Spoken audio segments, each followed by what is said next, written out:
Hi, everyone. Welcome back to Time We Discuss, where we talk about what it's really like working real jobs with real people. Today, we're going to do something a little bit different. Today, I'm going to talk about 5 high paying jobs that are growing and that nobody is talking about.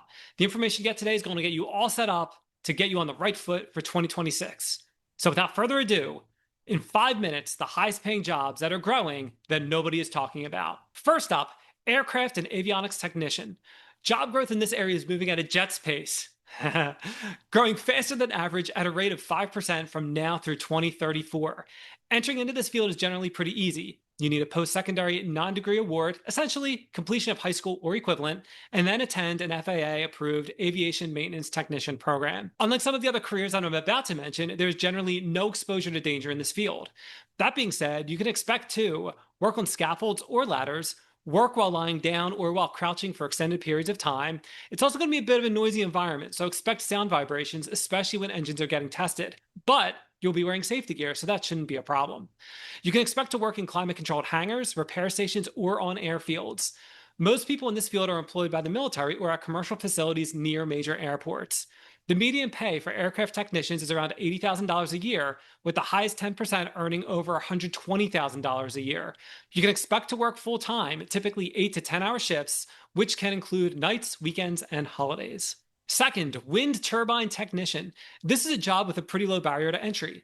Go to technical school and complete a post secondary certificate in wind energy technology or choose to get an associate's degree.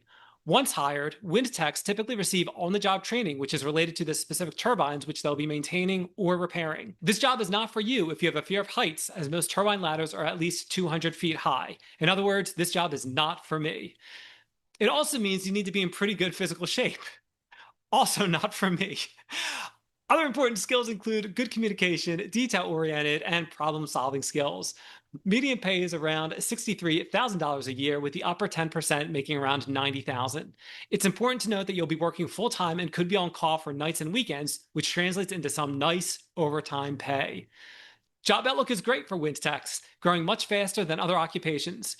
Employment of wind turbine technicians is expected to grow 50% from now through 2034. Third, elevator and escalator installers and repairers. Also has a low barrier to entry. You need a high school diploma. Doing well in classes such as math, mechanical drawing, and physics would be an asset. Part of your training will be through a 4-year apprenticeship. You need to complete a certain number of hours per year and receive on the job training.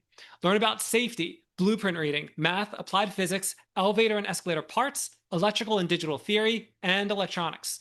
You'll need ongoing training as you continue your career to keep up with changes in technology. This job is not for you if you are afraid of heights or don't like working in confined spaces. You might have to work on a ladder or in elevator shafts. In other words, this job is also not for me. Other important skills include being detail oriented, having mechanical skills, troubleshooting skills, physical stamina, and strength, as some equipment can weigh up to 200 pounds. The median pay is around $107,000 a year, with the upper 10% making more than $150,000.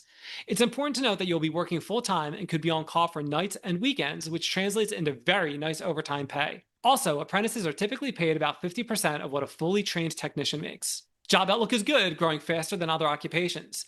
Employment of elevator and escalator technicians is expected to grow 5% from now through 2034. Rounding out number 4, electrical power line installers and repairers. With a push to renewable energy, we still need to get electricity away from where it's generated. Job outlook is positive, growing at 7% now through 2034. This is a great career to enter. Like the others, this has a low barrier to entry. You need a high school diploma or equivalent degree to enter this field, and you'll receive long-term on-the-job training. Apprenticeships are also common for getting started in this job. While there are a few obstacles to enter this job, you need to be aware of some things before considering this career.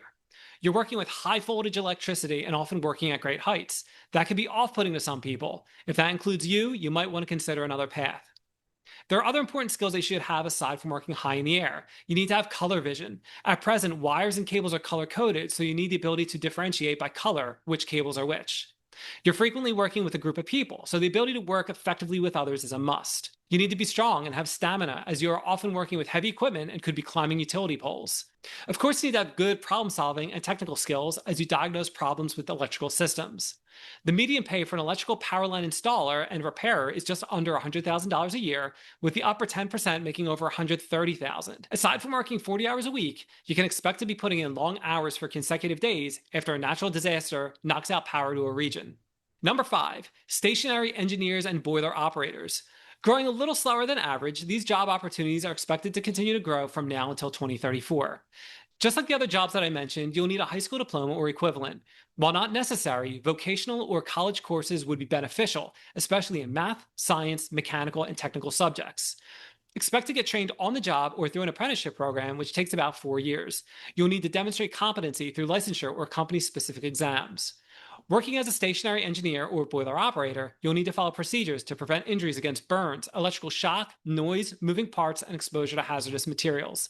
Expect to work 8 or 12-hour shifts on a rotating basis, and expect that you'll need to work some weekends and holidays as facilities are open 24/7, 365.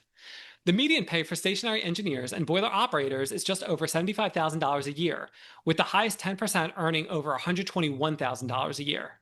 So there you have it. Those are 5 high paying jobs that are growing and that nobody is talking about. Which one would you like to hear more about? Put it in the comment and I'll find a person really doing that job and they can tell us all about what it's really like working that job. If there's another profession that you want me to cover, also leave that in the comments and I'll find that person for you. Lastly, don't forget to like, share, or subscribe, and we'll see you next time on Time We Discuss.